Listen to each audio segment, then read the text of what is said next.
अक श्लोक अकि दोह, एक श्लोक एक दिन, अ श्लोका अ डे। तो आज का जो श्लोक है पंचस्तवी में से, वह 10वां श्लोक है तीसरे तव में से। 10th shloka from 3rd chapter of the treatise on goddess Mahatripur सुंदरी पंचस्तवी।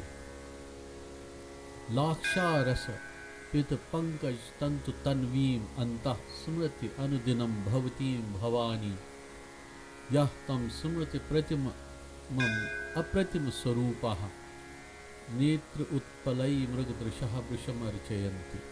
लाक्षारस पित पंकज तंतु तन्वीम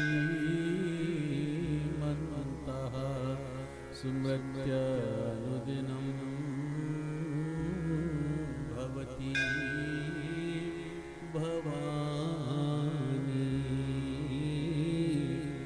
यस्तं स्मृतिमं प्रत्यनुस्वरूपाः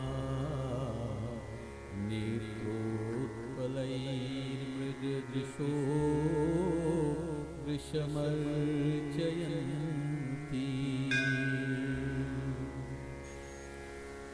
हे देवी, जो भक्त आपको लाख के रस में धुले हुए लाल रंग के कमलों के सूक्ष्म तार जैसे अति सूक्ष्म स्वरूप का सुषुम्ना धाम में प्रतिदिन निरंतर स्मरण करता है, कामदेव के समान जैसे उस भक्त को उपमा रहित स्वरूप वाली मृग जैसी नेत्रों वाली सुंदर दिव्य शक्तियां सर्वज्ञत्व, सर्वकृतकर्तृत्व, पूर्णत्व, व्यापकत्व, नित्यत्व अपने नेत्र कमलों से अत्याधिकता से पूजती हैं।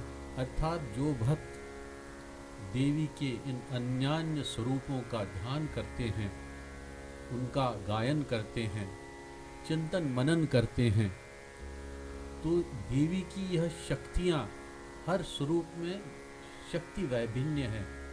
अर्थात different kinds of energies are associated with different kinds of ध्यानम of Mahatripur सुंदरी। महात्रिपुर सुंदरी के अनेकों ध्यान हैं और हर पंचस्तवी के एक एक श्लोक में एक एक ध्यान है। हर स्वरूप का जो अनंत वर्णन है वो इन श्लोकों में भगवती की शक्तियों का वर्णन ही है।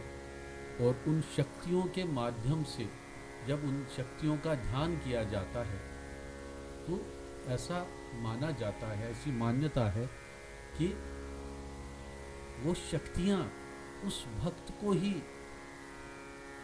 फेवर्स करने लगती हैं, या मतलब जैसे इसमें मतलब कहा जाता है अत्यधिकता से पूजती हैं। यहाँ रिवर्स दिखाया है कि शक्तियाँ ही उस भक्त को पूजती हैं। जो भक्त तन्मयता के साथ, भक्ति के साथ भगवती के उस अमुक रूप का ध्यान करते हैं, गायन करते हैं। कितना अद्भुत और मधुर वर्णन है पंचस्तवी के इन श्लोकों में। ओम महात्रिपुर सुंदर्यै नमः।